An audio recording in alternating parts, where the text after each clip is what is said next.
Dads, welcome back. We're doing this again. I tell you what, after ripping the Band-Aid off, I'm hooked. So, looking to have a good time. Let me start out by saying just wow. Thank you. The response, the views, the subscribers. I am both humbled and grateful. And hopefully I can keep everybody's attention long enough to keep this going for a while longer. So, I'm almost speechless. But instead of that, today we're going to talk a little about my hobby journey, how I got started in the hobby. We're going to show some cards. I'm going to show some more top pickups of 2023. And like I said, there's probably more than I can even show, but we'll look at those somewhere down the road and just have a good time. But also, I'm going to show you just how I collect. I'm pretty eclectic, so I got a couple cool things, just kind of give you an idea about where I'm at. Without further ado, I guess, I started, my first pack of cards was a 1983 Fleer cello pack my dad brought home. Believe it or not, I pulled a Tony Gwynn rookie and a Wade Boggs rookie, but I remember the Tony Gwynn because that was the first one. And I didn't know who Tony Gwynn was. I was 10 years old. I really didn't have a clue. I was playing Little League and stuff like that, but I didn't know. But my dad said, hey, you know what? Keep an eye on these two guys. They're going to be good someday. And I kept those cards for a very long time. And I lost the Tony Gwynn somewhere down the road. But I still have the original Wade Boggs card. It's not graded. Probably won't ever be graded. Doesn't need to be. I don't need it to be authenticated or graded. It's fine with me. It has more nostalgia the way it is than it will ever be graded. Let me just say that. Collected a lot in the 90s. Obviously, I mentioned before, have a lot of junk wax. But I still love it. Those are all my guys. Guys I watch. Don't get me wrong. I love vintage. And I'm really getting more and more vintage stuff, more cards. But like I said, I'm narrowing things down to just players, certain ones, because I don't have the deep pockets. Someday I'll get all the cards that I want, but I'm gonna have to hit the lottery in all honesty. But we'll get there. Baby steps. I donated thousands and thousands of cards years ago before my wife and I got married. I basically got out of the hobby in around 97-ish. And, every once in a while I'll buy a pack of cards here and there. But just like everybody else and a lot of folks with the same story, the COVID. I'm like, man, let me just go down. Let me go through these cards and see what I got, because I haven't looked at them in years. And believe me, I got rid of so many cards. I'm like, wow, I wish I had this and this and this. But hey, it's all hindsight. You have to let it go. No regrets. And I say that, but I do have some regrets. I was a chef for 27 years. And then, after the restaurants shut down and all that kind of stuff, and I was actually very fortunate where I was at, but I panic sold a lot of stuff. I got rid of a lot of vintage Clementes, Williams cards, higher end, like 90s inserts, things I knew that would sell. Because really, nobody really knew what was happening then. And that's fine. I wish I could have some of those cards back, and you know what? I'll get them back at some point. But you got to live and learn and move on. That's it. Now I basically use, I sell a bunch of stuff on eBay, but I use that to fund my cards that I really want, in whether it be autos or balls or memorabilia. I do a little bit of everything. And that's pretty much it. I go to my LCS, the closest one to me, is about 15 minutes away. He's been around a long time, good guy. Um, I have to just say, I'm blessed to be back in this hobby. Uh, this content creation community has been outstanding. Um, I've had great conversations with people in chats and things like that, and on other people's YouTube channels.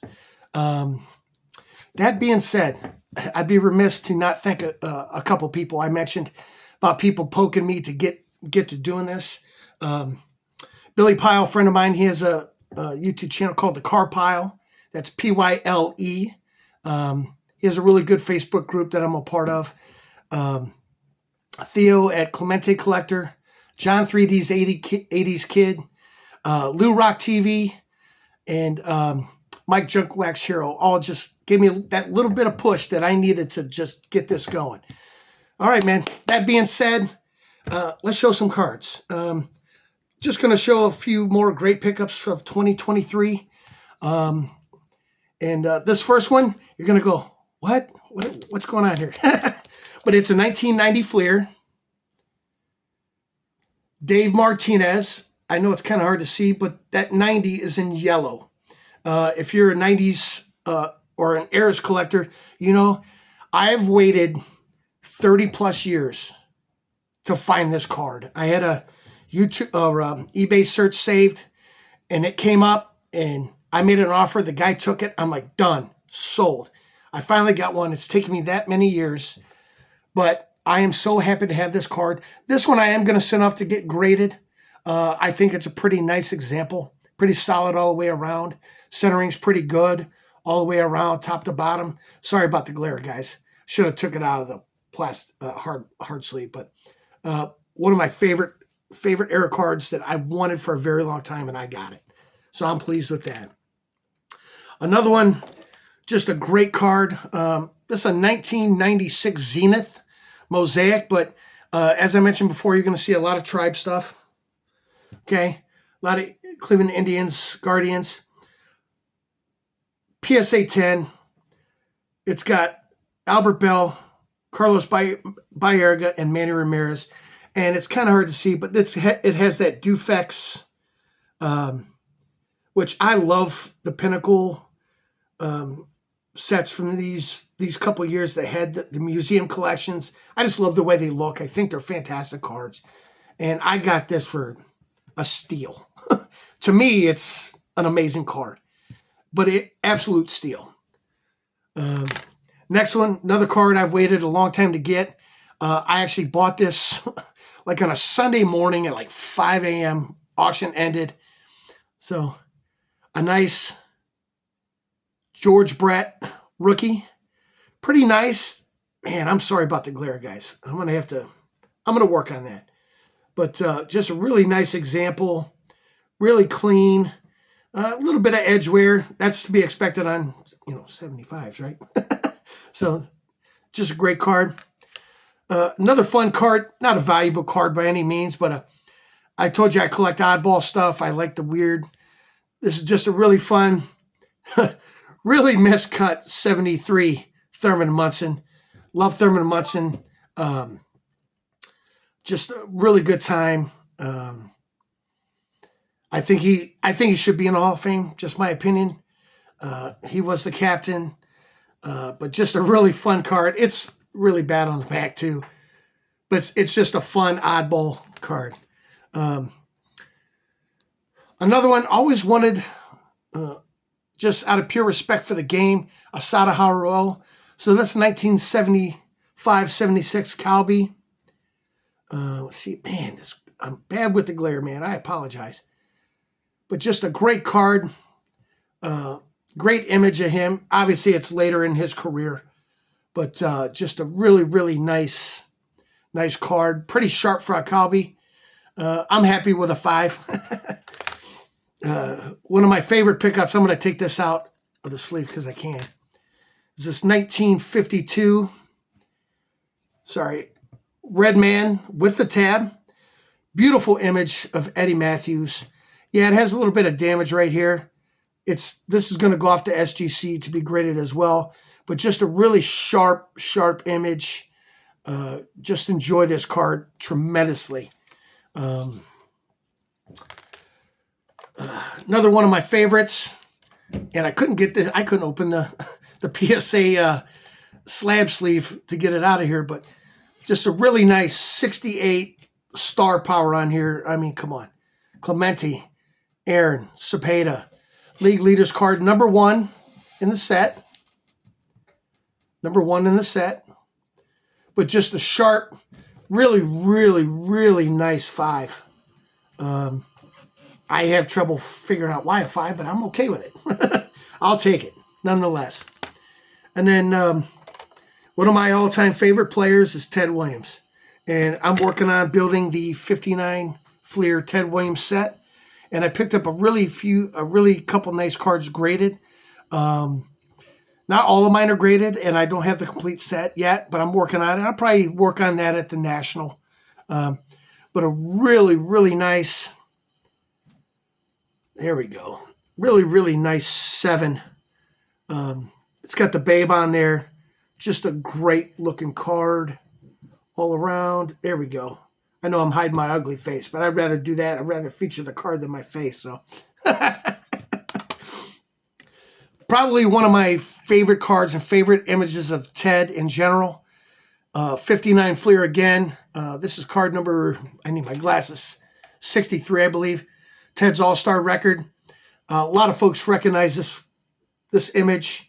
5.5 is a beautiful card. Really, really sharp. Obviously, if guys that know Ted, this image was used on a lot of his Ted's Root Beer ads. Just a sharp card all around. As I mentioned previously, I'm a big Thurman guy. I finally picked up the 1970 Topps rookie. I know the 71 is more desirable, but I want the rookie card first. I have a 71, but it's beat to you know what. It's a 71. A lot of them are. They're hard to get high grade, but man, a 3. I trying to figure out why a 3, and I'm,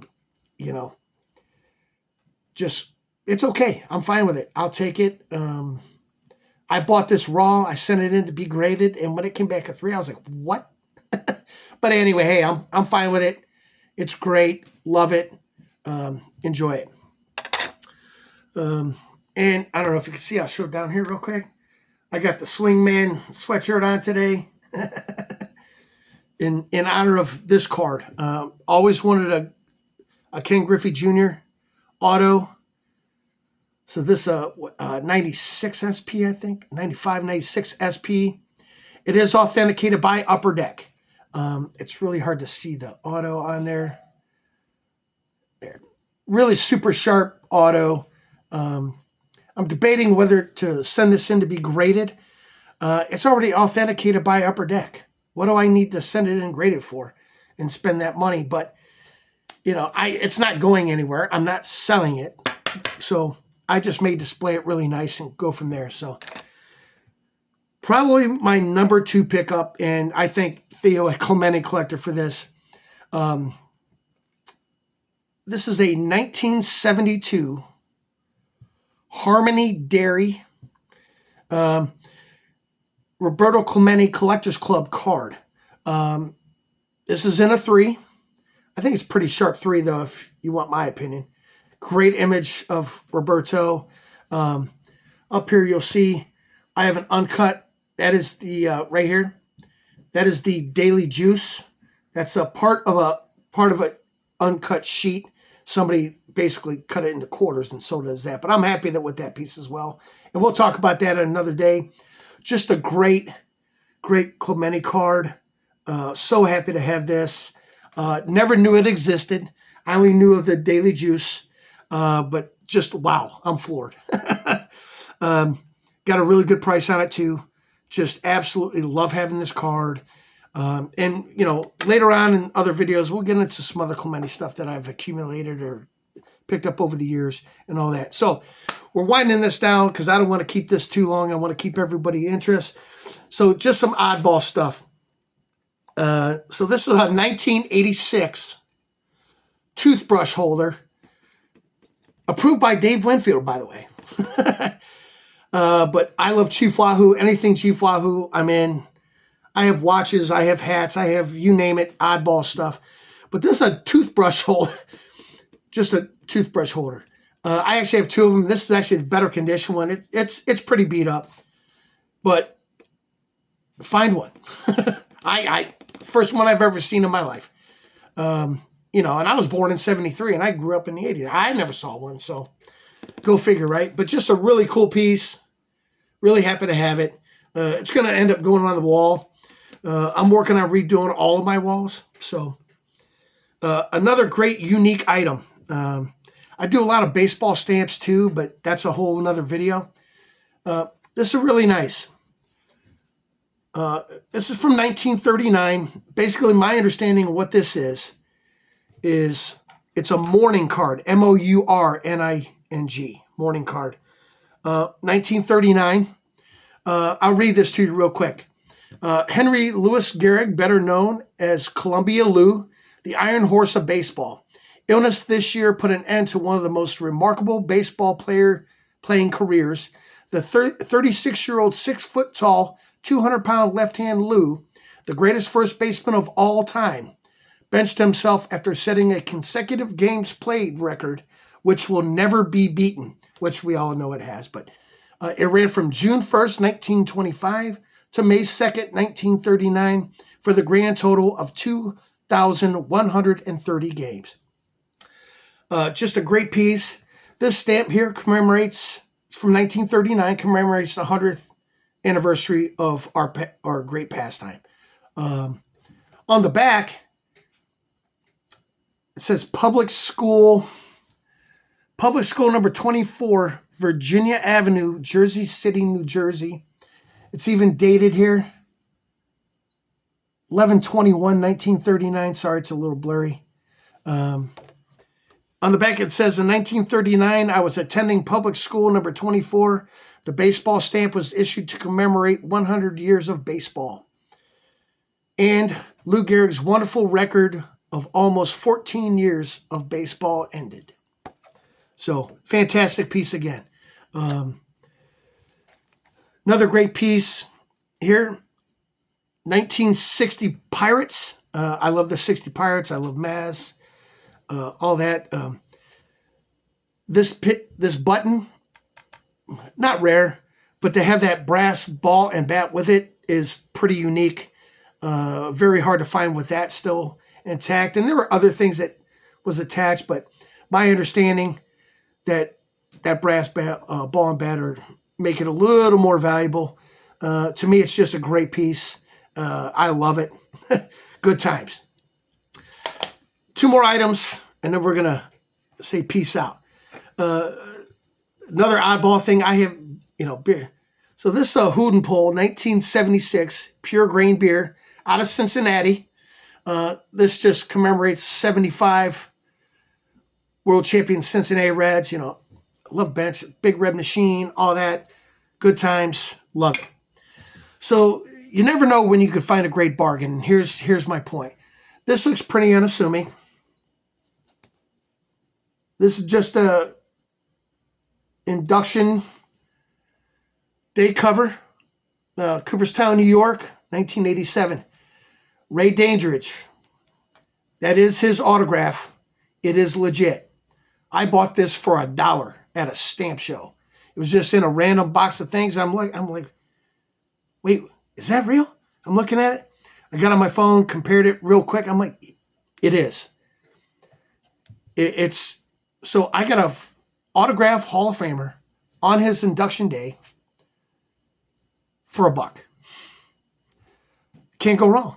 And it goes in along with some of my Negro League stuff that I'm trying to get certain autographs. You saw my last video. I had the James Copapa Bell. Folks, let me just say thank you once again. It's been I'm having a good time already. It's only video number 2. But I wish you all the best. Stay happy, stay healthy. Let's keep doing this, and I will see you on the next video sometime next week. Best wishes. Bye.